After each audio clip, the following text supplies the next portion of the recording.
Le agradezco mucho al doctor Julio Frenk, exsecretario de Salud y rector de la Universidad de Miami, que me tome la llamada. Julio, muy buenos días, ¿cómo estás? Muy buenos días, Pascal. Muchas gracias por la invitación. Al contrario, un privilegio para nosotros poder platicar contigo. Bueno, pues el día de ayer se cumplieron 11 meses de que apareció el primer caso de coronavirus en México. Julio, ¿cómo evalúas en general la situación por la que está pasando el país por esta pandemia? Bueno, la evaluación basada en los datos objetivos que tenemos y las comparaciones internacionales es sumamente negativa. Somos uno de los países con una de las peores pandemias. Ayer cumplimos otra muy vergonzosa deterioro de la situación al superar en el número absoluto de muertes a la India. Ujú. Somos ya el tercer país con el mayor número de muertos, no solamente después de Estados Unidos y Brasil. Y el hecho de tener esa cantidad de muertes también sobre, no nomás el número absoluto, sino también en relación al tamaño de la población, estamos entre los primeros países y estamos en una situación donde si no se toman medidas muy dramáticas, eh, podemos experimentar todavía situaciones más serias. Entonces, creo que la evaluación a 11 meses es realmente negativa. Bueno, además hay que agregar lo que ocurrió con la difusión de los datos del censo en los primeros meses, primeros 8 meses del año, Julio, porque pues los entonces 64.414 casos que había al 31 de agosto, en realidad eran más de 108,000, una diferencia importante, lo cual nos lleva a decir, es la confirmación, pero finalmente lo tenemos de manera muy sustentada ahora, pues la confirmación de que este dato pues que se dio a conocer el día de ayer de 155,000 y fracción, pues se queda corto frente a la realidad. Sí, bueno, todas las estimaciones que se hacen en base al exceso de muertes, Ujú. que es una metodología muy utilizada, nos indican que México realmente, el número real de muertes debe estar alrededor de 400,000 muertes. Y no solo eso, que si seguimos en la tendencia actual, vamos a agregarle otro cuarto de millón de muertes. Es decir, estamos hablando de números verdaderamente inauditos. COVID-19 fue ya en el año 2020 la causa número uno de muerte en México, más muertes por esta enfermedad que por cáncer, que por problemas del corazón, que por diabetes. Y para poner la cosa en contexto, hace 40 años que en México una enfermedad infecciosa no ocupaba el primer número, la primera posición como causa de muerte. Entonces, es un retroceso enorme y, y el problema es que parece haber esta anestesia, ni siquiera el hecho de que el presidente de la República ya se infectó, lo cual, bueno, nos debe hacer ver que si le da al presidente nos puede dar a cualquiera, ¿verdad? Bueno, Sí. ni siquiera eso parece como sacudir la conciencia de que estamos ante un desastre epidemiológico de magnitudes increíbles y social, porque, o sea, son números, pero detrás de cada número hay una vida, hay un padre o madre de familia que deja quizás niños huérfanos, Sí. hay un trabajo que deja de hacerse, es un desastre multiplicado en la vida cotidiana de muchísimos más, de todo mundo en Julio, México. tengo que hacer una pausa obligada. Me gustaría preguntarte algunas cosas más. ¿Podrías esperarme un momento en lo que vamos a la pausa? Por supuesto, Muchísimas Pascal. gracias. Regresamos enseguida con Julio Frenk, exsecretario de Salud y rector de la Universidad de Miami. Ya volvemos. Primera emisión de Imagen Informativa. Le agradezco mucho al doctor Julio Frenk, exsecretario de Salud y rector de la Universidad de Miami, que me haya esperado en la línea. Julio, el rector de la UNAM decía esta semana que lo que ha sucedido con la pandemia ha demostrado que el sector salud, el sistema de salud del país ha sido rebasado.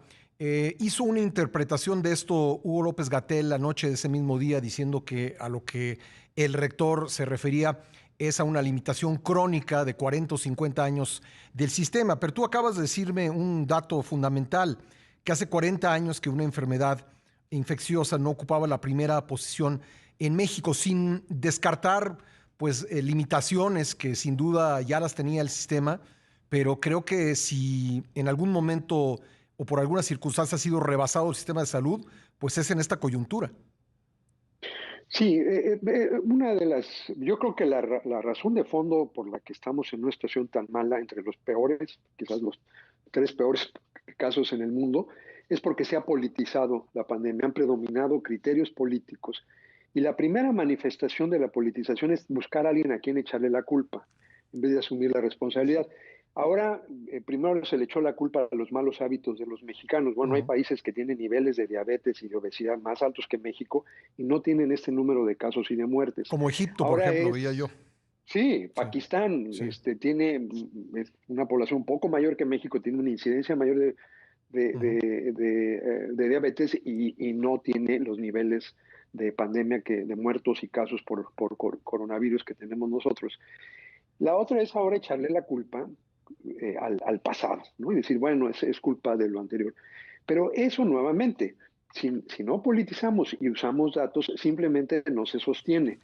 El año pasado hubo el mismo número de casos de sarampión que había habido en los 20 años anteriores y bajó la cobertura de vacunación por sarampión, porque no solamente es que estén agobiados por el COVID, se está deteriorando todo el sistema de salud. Eso no le pueden echar la culpa. En México, en los años anteriores, de lo que estúpidamente se llama neoliberalismo, sin saber de lo que lo que quiere decir esa palabra, no, prácticamente se terminaron las muertes por sarampión. La última fue en 1995. Se acabaron las epidemias regulares. Bueno, el año pasado, en este gobierno, hubo en un año el mismo número de enfermos de sarampión que en los 20 años previos. En un año, lo que antes en 20. La mortalidad materna creció 30% el año pasado. Esto no es por los problemas crónicos, había venido bajando y bajando y bajando hasta este gobierno. Nunca habíamos visto los niveles de desabasto. Yo no digo que el abasto de medicamentos fuera perfecto antes, pero está mucho peor ahora. Entonces sí, el sistema de salud tenía debilidades de muchos años, pero el deterioro en 2 años de la administración actual no tiene precedente. Estamos regresando y perdiendo las ganancias que se habían hecho en 40 años. Nadie decía al principio de esta administración que el sistema estaba perfecto. No, había mucho que arreglarle. Pero el error de fondo al politizar y al dejar que la ideología predomine sobre la ciencia fue no solamente corregir lo que estaba mal, que había mucho, sino destruir lo que estaba bien. Por ejemplo, las vacunas. Estamos ahora con una gran solución que viene de la ciencia, las vacunas contra esta enfermedad, el COVID-19, y sin embargo tenemos niveles absurdamente bajos de vacunación para un país del tamaño de México. Entre otras cosas porque nuevamente se está politizando las vacunas.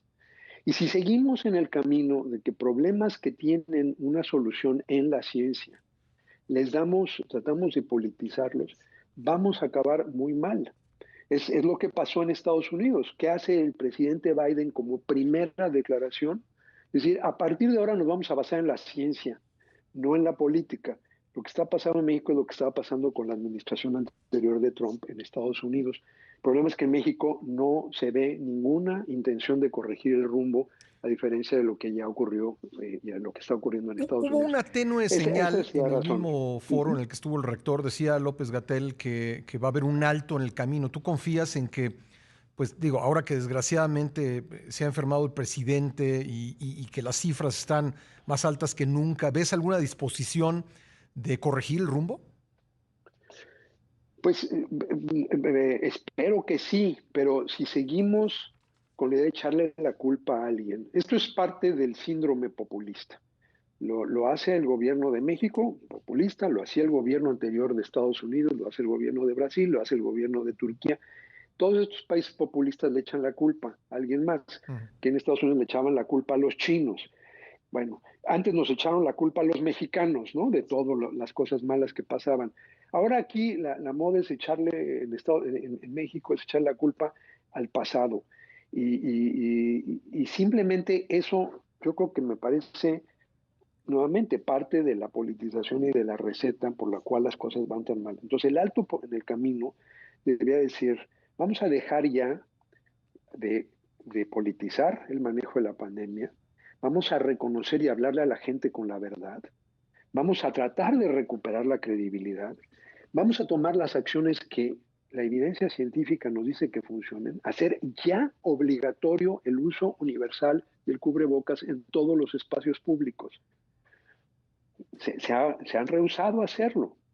El presidente se rehusó a usar cubrebocas hasta que él mismo ya se infectó e infectó a otros, porque lo que no se ha entendido es que el cubrebocas, además de proteger al que lo use, proteja a los demás. Sí. Entonces, esta idea de que el líder fuerte no se pone cubrebocas, más bien el cubrebocas no señala fortaleza en el que se rehúsa a usarlo. Lo que señala es un desdén completo por la demás gente, porque el cubrebocas es para proteger a los otros. El usar el cubrebocas dejó de ser una muestra de debilidad, es una muestra de fortaleza de carácter. Es decirle a los demás, me importas tú, me interesa tu salud, no te voy a contagiar. Entonces, tenemos que corregir la comunicación, tenemos que hacer ya pruebas. El error fatal aquí desde el principio fue decir que hacer pruebas era un desperdicio de recursos. Sí. No hay otro país que haya hecho una declaración tan descabellada por parte de sus autoridades. ¿No? Las pruebas es la base para saber qué está pasando, para identificar casos y aislarlos. Hay que limitar la movilidad en base a las condiciones locales, y eso requiere sistemas de información, y sobre todo hay que reparar lo que se destruyó en estos 2 años de lo que era un programa ejemplar de vacunación para poder aplicar las vacunas. Pero ahora vemos que cuando todavía hay médicos y enfermeras que no han sido vacunadas, los servidores de la nación ya se vacunaron, algo que nunca habíamos visto, que es usar a personal que no es de salud, como estos servidores, Para aplicar vacunas. Para aplicar vacunas. Pues ahí están algunas de las cosas que tendrían que cambiar. Julio, pues yo, como siempre, te agradezco mucho tu participación con nosotros. Ojalá que podamos seguir teniendo este diálogo. Te mando un fuerte abrazo. Muchas gracias, Pascal. Igualmente para ti. Hasta luego. Gracias, el doctor Julio Frenk, secretario de Salud, rector de la Universidad de Miami.